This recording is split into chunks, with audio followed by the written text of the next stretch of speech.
Well, I mentioned earlier that I am Eric Helen. I'm one of the elders here, and I'm preaching for Randy this Sunday because a large chunk of our fellowship is actually down in Vicente Guerrero, Mexico.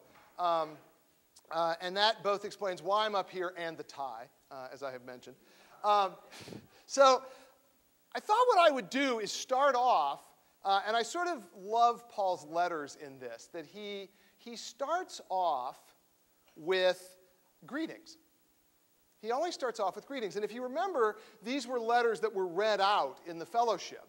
And so what would happen, basically, is that someone in the church would receive a letter from Paul, and then the opening thing, the very beginning, before the lesson in Romans or Corinthians or sort of whatever, would be some greeting from people they knew. So what I want to do is just send you some greetings. I know that's a bit odd since I'm a member of this fellowship, but nonetheless, I want to start off today. So I want to pass two greetings on. The first is an old one I should have done a while ago. It's from a friend of mine named Joe.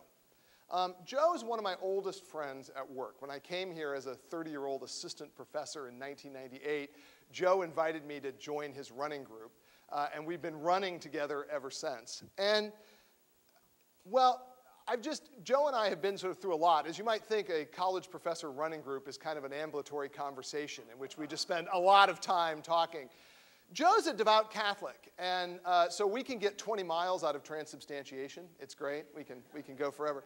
But Joe, a few years ago, Joe's wife, Ann, got very sick. She had pancreatic cancer. And I don't know if there's a good cancer. I'm guessing not, but this is certainly one of the bad ones. And so as Ann went through how these pancreatic cancer generally goes, remissions that aren't remissions, plateaus that aren't plateaus, and that long sort of struggle, I asked Joe if we as a church could pray for him. Now, if you know something about Catholicism, it's a little different there. And so I wanted to honor Joe's faith, but I said, in my tradition, we do this. We pray for people, and I'd like to put Ann on the prayer list. And Joe said, yes, that would mean a lot to us. Now, here's the embarrassing part. Apparently, in all the years I've known Joe, I never actually told him where I went to church. And presumably, the thought that someone would drive from Claremont, California to Fullerton to go to church never dawned on Joe, and why would it? That's crazy. So Joe was somewhat surprised when, a few weeks after this request, a card arrived in his mailbox from the women's Bible class at the Sunny Hills Church of Christ. And Ann and Joe had no idea who this was from. But they said it was wonderful because somewhere, for reasons they had no idea why, a group of women were praying for them in a town they thought they had no connection to. And as Ann's illness progressed, cards arrived from these mysterious women at the Sunny Hills Church of Christ. A few years ago, Ann lost that fight. But her youngest daughter, just this year had a daughter. And somehow in the course of that conversation, it came up that I went to the Sunny Hills Church of Christ, and Joe and his daughter Rebecca went, well, that explains everything. Now we know who these people are. I bring this up because Joe has been happy of late. He has a new grandbaby, Gianna Rose, who's named after a saint, of course. And although Gianna won't ever know her grandmother, she's going to be raised by Christian parents in a Christian home. And one of the stories she's going to hear is about a group of women in Fullerton, California, who cared enough to pray for someone they didn't know. Now, I tell you this story because a lot of our members are doing something dramatic this weekend. They're down in Vicente Guerrero building a women's shelter. And a number of people have said to me, I wish I could do that, but health and age don't permit me. And so I wanted to share the story of Joe to say, don't ever underestimate the power of just praying for someone and sending a card. You ladies are awesome with what you do. It's nothing short of amazing. And if you can't get in a car and drive 7 hours to the middle of nowhere in Mexico, don't ever doubt how important you are and the work you do is in the kingdom. So that's my first greeting from Joe, Rebecca, and Gianna Rose, who you sent cards to when they really needed it. Second greeting I have comes from my dad. As you might know, my father retired. He was a Methodist minister, and he retired from being a chaplain at a VA hospital in the town Connie and I grew up in, Columbia, Missouri. He retired last year at 78, and he's had some health problems. The health problems, he'd been in the hospital in and out. If you remember, I went back. I was a little worried early in the year that we might lose him. It was a pretty serious illness. I'm happy to report that he and my mom decided this weekend to, he's doing better, and they drove up to Iowa City, which is about 250 miles away from Columbia, to basically go back to where he was a graduate student and spend some time with some RUMPs. Now, if you don't know what this is, it's Retired United Methodist Pastors, RUMPs. So perhaps your idea of the way to spend Easter, and they're driving back to Columbia probably very slowly at this point across the cornfields of Iowa. That may not be your ideal vacation, Iowa City, frozen cornfields and RUMPs, but it's an answered prayer. 55 years of marriage, and they're getting to spend some time together driving back. And I appreciate all the prayers. It meant a lot to me and my family. A little bit more about my family, one more story, and then I promise to actually preach a sermon. The one more story actually has to do with the church I intermittently grew up in, and I'll explain why this is sort of relevant in a minute. The church I grew up in, my father was a chaplain, and then periodically he would have a church, and so when he had a church, that was our church. But when he didn't, we went to the Missouri United Methodist Church, which was the big church right near campus in the center of Columbia, Missouri. Now, this church, and I need to describe this just to sort of make you understand kind of what comes next. This church looks like a cathedral. It's basically shaped, as cathedrals are, sort of like a cross. There's a nave, and at the front is an altar and an enormous pipe organ. And the church it has leaded glass windows all sort of down the sides, and it's really stunningly beautiful. And it was built with a single purpose at the turn of the century, to say to the Episcopalians of Central Missouri, we Methodists can build a bigger church than you can. It's true. But as you might expect, Easter was this church's moment. And by that I mean literally the building. The way Easter sort of was done in this church was in grand tradition. Someone would come in often from someplace like Germany and play this amazing pipe organ. So there was Bach, a sunrise service.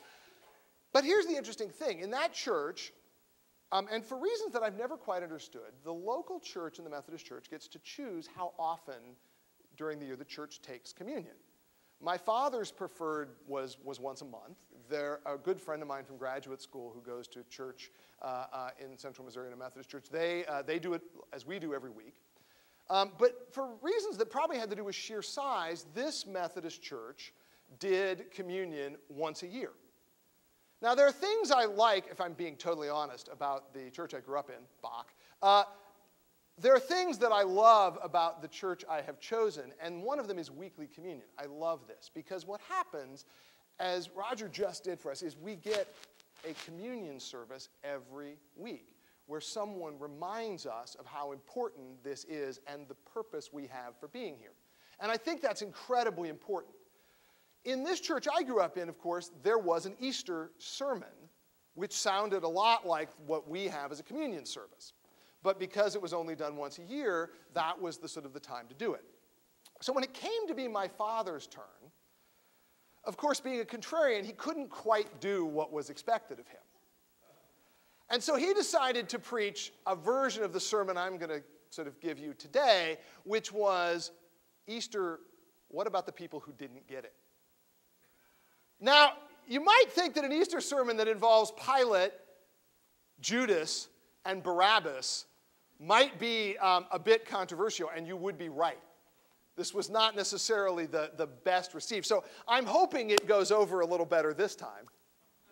But I have a sort of a reason behind this, because when I asked Connie what I should preach on Easter Sunday, she looked at me and went, "He is risen." I asked the guy next door to me at work, who's a 75-year-old Coptic Christian, what I should preach on, and he said, "That is obvious, Christ is risen." Church of Christ, Columbia, Missouri, raised Alexandria, Egypt in the 40s, Coptic Christian, and they had the same point. So I promise I'm getting there.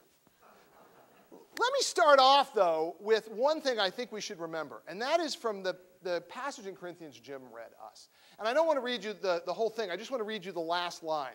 The last line of 1 Corinthians 15, verse 18, and really in and 19 is the last line, if only for this life we hope in Christ, we are a people to be most pitied.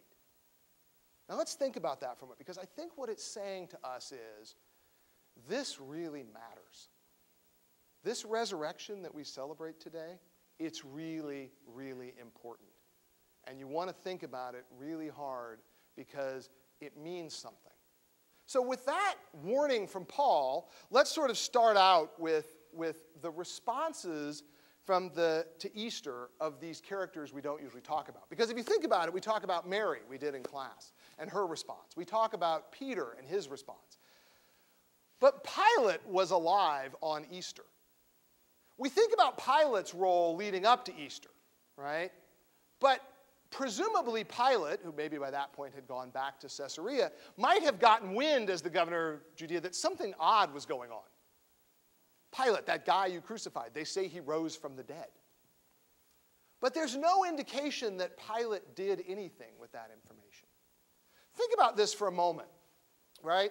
Let's take just for a moment, and I want to go to Luke chapter 23, verse 1.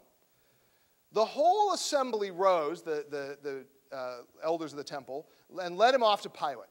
They began to accuse him, saying, we have found this man subverting our nation. He opposes the payment of taxes to Caesar and claims to be a Messiah, a king. So Pilate said to Jesus, are you king of the Jews? You say it is so, Jesus replied. Then Pilate announced to the chief priests and the crowd, I find no basis for a charge against this man. But they insisted. He stirs up people all over Judea by his teaching. He started in Galilee and has come all the way here. And hearing this, Pilate asked if the man was a Galilean. And when he learned that Jesus was under Herod's jurisdiction, he sent him to Herod, who was at Jerusalem at the time. When Herod saw Jesus, he was greatly pleased, because for a long time he'd been waiting to see him. And from what he'd heard about him, he hoped he'd perform a miracle of some sort. He plied him with many questions, but Jesus gave no answer. The priests and the teachers of the law were standing there vehemently accusing him. And when Herod and his soldiers ridiculed and mocked him and dressed him in an elegant robe and sent him back to Pilate. And then this is the one I find fascinating. That day, Herod and Pilate became friends. Before this, they had been enemies. The interesting thing to me about that aside is Pilate's response to this man that he clearly is pretty sure is innocent. Now let's pause for a moment. Who was Pontius Pilate? The first thing we know about Pilate is that he was essentially the governor of Judea, right? But Judea was not a very big, important province in the Roman Empire. So he was a guy on the upward trajectory. It's interesting because we also know from Josephus that he was the only Roman governor recalled for cruelty. He was so cruel in putting down a rebellion of Samaritans that Rome brought him home and he was never governor again. He's also one of the few characters in the Easter story whose name appears in a lot of different sources, including, and I love this, a rock that someone had been using as a front step to their house in Jerusalem. When they did a remodel, they turned the rock over and found that it was an engraving with Pilate's sort of time in Judea on it. It's now called the Pilate Rock. So we know a lot about Pilate. And it's interesting because the Luke seems to tell us he's eminently practical. He has this guy he thinks is innocent, but he sees an opportunity to make nice with the ruler of the province next door, a man he's clearly had some friction with. So he thinks about it for a while and he says, well, I'll send him to Herod. And when Herod sends him back, rather than say, okay, I'm done with this, I'm washing my hands, send him back, Jesus is not my problem, he takes care of it. I'll fix this for you. Here's the thing about Easter, folks. Easter demands a response. Because there's a lot about Jesus that anybody can like. Caring for the poor. Like that one? Do that, but not the other stuff. Love your enemies? That seems a little hard. Don't do that. there's many, many things that you can say about Jesus that we find commendable, that people who are not Christians can look at and say, oh yeah, he was a good teacher. He was a good teacher like Gandhi was a good teacher. You hear this from time to time. But it's sort of wrong because in some sense, right, Jesus' resurrection demands of us a response. You can't pick and choose. You can't take the part you like and leave the other part. You can't do what Pilate did. You can't be pragmatic around Easter. This is an all or nothing deal, folks. Why is that? Because at the end of the day, well, good people are a dime a dozen. And if you're Pilate and you say, well, yeah, that was a good teacher, but you know what? I needed to keep peace. I didn't have a big army. There weren't very many people here. He had to die because I saved a lot of people's lives. It was a compromise, and there'll be another good teacher next year. Easter doesn't work that way. That's not sort of what Easter demands of us. If someone has the power over death, you kind of have to pay attention. Let's turn to Judas. Judas is sort of an odd character to make an Easter appearance because he's dead. That's sort of an important caveat. Pilate lived to see Easter. Judas did not. I feel like, and I said this in Bible class this morning, so I apologize to those of you that were there, but I feel like Judas is our very misunderstood character in the Passion story. Because the thing about it is our gospel writers really, really hate him. I mean, think about it. Randy read the passage last week where he's asking to sort of sell the oil and give the money to the poor, not because he cares about the poor, but because he's stealing the money. Judas in this sort of telling is sort of in the corner, twisting his mustache and cackling, right? He's the sort of the arch-villain disciple. But we know that can't be true. Why? Because if it were true that Judas was picked simply to betray Jesus, that was his sole purpose, that he had no choice in the matter, then he is the most pitiable character in the Bible. Think about that. A man who had no choice but to do this most wicked of deeds, we should feel sorry for, not hate. No, Judas has to be more complicated than that. Judas has to have had a choice at some point. In fact, Judas has to be a character, right, that at some point Jesus thought might have been a really good disciple. Right? Otherwise, Jesus is just being mean. I'm going to bring you along even though I know you're going to betray me. You have really no choice. No, I think in a very real sense, Judas is a tragic character. Randy hinted at this last Sunday, and I just want to reiterate it. I think what's going on with Judas is contained in his name. Here's the thing about Judas's name. We don't know what it means. Not the Judas, the Iscariot. Historians have that word apparently doesn't occur in any other ancient text. It just, nobody knows what it means. The best guess is it's a mistranslation of Sicarii, which was the name for the assassins. Now here's the interesting thing. The way this would work, as with terrorism much on our mind at the moment, was prior to the big revolt in 70, what these assassins would do is when crowds would get sort of balled up, they would come up alongside some collaborator and as the bodies pushed against each other in the crowd, stab them and then slip off in the crowd. It was sort of a first century version of terrorism, right? You're killing someone, a collaborator, in the street at the point at which no one's going to know who you were. The thinking is that the word Iscariot is trying to tell us a little bit about the Messiah that Judas actually wants. Right? The Messiah that Judas wants is the one Randy was describing last week. Flaming sword, driving out the Romans, purging the temple, getting rid of Herod. That's the Messiah Judas wants. Unfortunately for him, it's not the Messiah he got. What he got was something he couldn't understand. So I think Judas's solution to that, and you can take your pick on this, one is he just gave up. But if that's the case, why'd he kill himself? I think he wanted to force Jesus' hand. He still believed in his version of the Messiah. And if he could put Jesus in harm's way, then Jesus would have to take out the sword. Jesus would finally have to do what Pilate wanted. This was the moment. and it's not. I don't know if I don't know if Judas was overcome with remorse for what he'd done, horror at what had happened, disappointment that he didn't get the Messiah he wanted. I don't know what happened. But he clearly has a moment where he can see no way forward. He thinks it's over, and he kills himself. And the fascinating thing to me about that is that he never gets to see Easter. He's hours away, presumably, from the moment when maybe he got a second chance. And he can't see it. He can't grasp onto it. Response number one, you can't be pragmatic in the face of Easter. Response number two, you can't ask for a different Messiah. You get this one. It's amazing. But like Judas, we spend a lot of time trying to sort of devise our own Messiah. Easter's appalling and astonishing. It's sort of hard to fathom that this is what we got. Let me turn to the last character in my sort of narrative, and that's Barabbas. Now you think, who?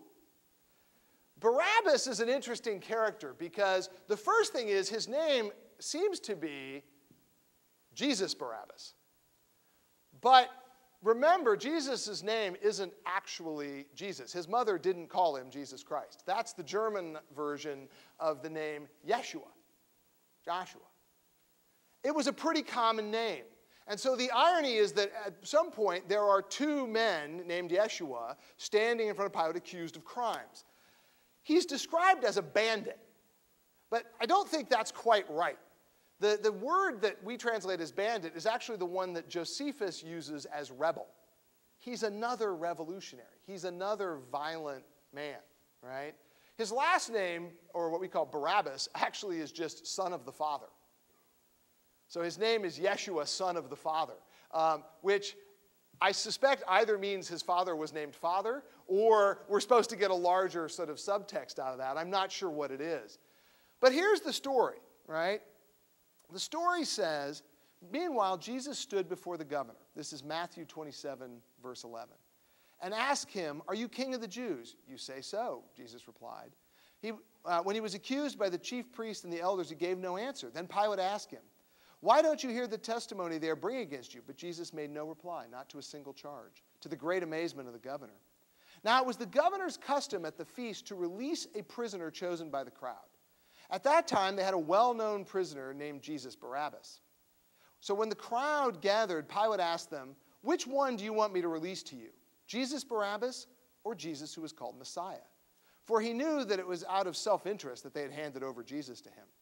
While Pilate was sitting at the judge's seat, his wife sent him a message. "Don't do anything against that innocent man, for I have suffered a great deal today in a dream because of him." But the chief priests and the elders persuaded the crowd to ask for Barabbas and to have Jesus executed. "Which of the two do you want me to release to you?" asked the governor. "Barabbas," they answered. Now, there's a lot in there about what we sort of want and whether we would have picked which Jesus we would have picked. But I want to fast forward a few days. Barabbas has now fled the city, amazed at his good luck. He's somewhere in my story out in the hills with his fellow revolutionaries, camped around some fire, and one of the spies from Jerusalem comes in and says, "Barabbas, you're never going to guess what happened. They're saying that guy that got executed when they chose you, they're saying he rose from the dead." And Barabbas says, We have no indication at all that Barabbas ever cared. We have no gospel of Barabbas. We have no sort of stories of Barabbas. Barabbas disappears into the mist of time. A guy who got a lucky break and never cared a bit about who died for him. You see, there's another response to Easter that doesn't work so well, and that is to just not believe it. To just not believe it's true. Because it's a little odd, right? I mean, think about this. I'll let this go at some point, Linda, I promise. But I call this the Linda Cicino moment, where you encounter the person that you're trying to explain some sort of tenet of Christianity to, and they look at you as if you're insane. You say, well, Jesus had to die for my sin. Well, why did Jesus have to die for my sin? Well, Jesus had to die for my sin because Adam and Eve sinned and I needed to be made right with God. Well, couldn't God just make you right with God? Yeah, that's right. But he needed a sacrifice. And you realize you're digging yourself in a pretty deep hole. I have a simpler answer, right, by the way, to that question. My simpler answer is to say this.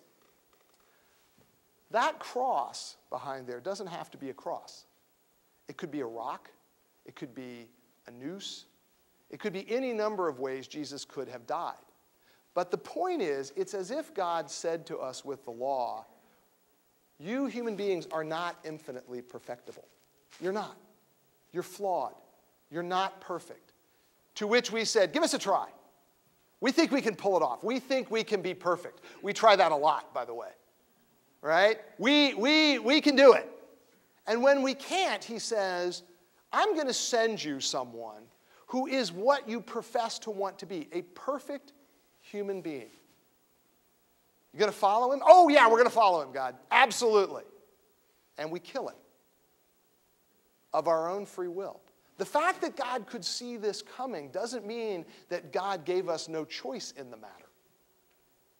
The fascinating thing to me when I think about the resurrection is not how it played out up to that point, but what happened next, which is God said, you know what? I forgive you again. I understand you're not perfect. We don't have to go on like this, human race. You can have a second, third, fifth, 147th chance. You get to try again. To the Barabbases of the world, though, it just can't be true. Think about this. If you read the stories of the resurrection, they're all a little different, or a lot different. Who gets to the tomb first? What group of women? What disciples are there? How does it play out? When do the meetings transpire? Read the Gospels. They all give different accounts. Barabbas, who didn't believe us, would look at this and say, you guys can't even get your story straight. You got like different Marys showing up. Like, why, if this is so true, if this is so important, couldn't you get the story right? I have a different answer. Quick kind of scary story. So I came home Friday, and about 6 o'clock I came home from work, and I was talking to Connie in the kitchen, and my vision started to change. It was one of these really scary moments. It looked as if the sides of my vision were refracting through some glass. And Connie pointed out that I'm 48 years old, and 48-year-olds with vision changes should not just wait till it passes. And so we went to the ER. And I met with the doctor, and they did some tests. And finally what they said is, we think this is just a visual migraine. Just, it's no sort of head pain, but it's one of the symptoms, both eyes suggest that this is a visual migraine. Which was a little scary, but comforting to know that it's nothing too serious. But here's the point of this. I was clearly frustrating the doctor because I could not describe to her what had happened to me. It ended after about half an hour, and my descriptions clearly weren't making sense. Here's the thing. Once-in-a-lifetime events are really hard to describe. They're really hard to put into words. You can describe mundane, run-of-the-mill things that happen to you all the time. But when you describe a change in your vision that's never happened before, it's really hard to figure out. Imagine it was the risen Jesus. Think you might have trouble remembering the exact sequence of events? Think you might have trouble describing whether he was a ghost or a man, whether he was, as the Bible says, corporeal or not? So let's focus just for a minute on what they agree on, what the accounts agree on. Because there's two things, and I think they're both really important. Number one, maybe the most important, it's Jesus. Let's not skip over that too quickly. Here's the thing. He came back. Not a spirit, not an angel, not some manifestation. The man returned. He overcame death. Lazarus was brought back from the dead, but you know what? He's now dead. Lazarus is gone. It was a temporary reprieve. This wasn't.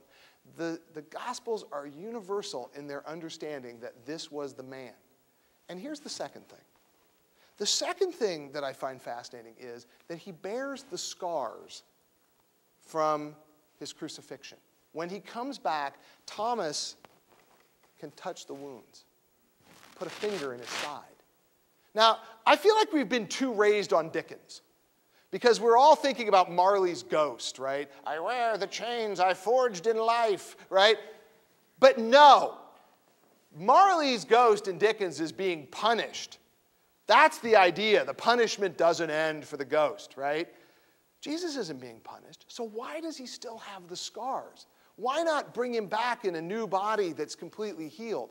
And I think the answer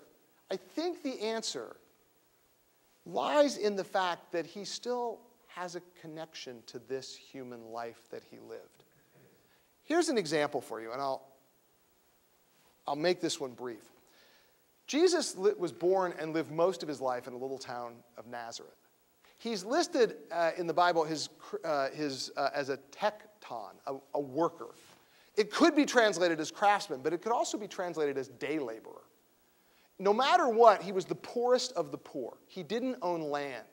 So where did he work? Well, there was only one big construction site in the area, and it was Herod's model city about 4 miles away. Herod was building this beautiful metropolis for the wealthy. And so what Jesus must have done in his early life was trudge the 4 miles to that city before the sun rose, worked a back-breaking labor, and then trudged home in the dark for a meal with no light because he was the poorest of the poor. I think the important story of the visual signs of his crucifixion being on him is that, like the crucifixion, he remembers being poor. He remembers suffering. He remembers what all of the trials we go through feel like. I think that's the lesson there. The lesson sort of Easter, my third one, is that Jesus has a very visceral connection to us and the world we live in, and he understands that connection, right, in an amazing way. So, time grows short. Let me leave you with a couple of ideas. So, what are we left with? To Connie's point, how should an Easter sermon, and Mark's point, how should an Easter sermon end? So let me start with the first one, the easiest one, which says, he is risen. Nothing is impossible with God. That's an amazing statement that I feel like we too often gloss over, and we want to keep in our mind front and center. Nothing is impossible with God. He raised someone from the dead. Number 2, life triumphs over death and suffering. Life triumphs over death and suffering. That's pretty amazing, because what it's saying is the suffering of this world, Jesus understands it, but he transcends it. And through him, we get that transcendence. And I have one more. My last one, right, is that the resurrection means that Christ has a claim on you. Let me pause on that for a moment. Paul has it right. And I know when preaching a sermon, you can't do much better than saying Paul has it right. I get this. But Paul has it right in the chapter that Jim read, because what he is saying is, this is the fundamental reason we gather here. This is fundamental to us. When we say Christ is risen, we are also saying this cannot be ignored. So maybe I would sort of conclude with this thought, which is the point of Easter is you have to pay attention to this. You have to pay attention to this.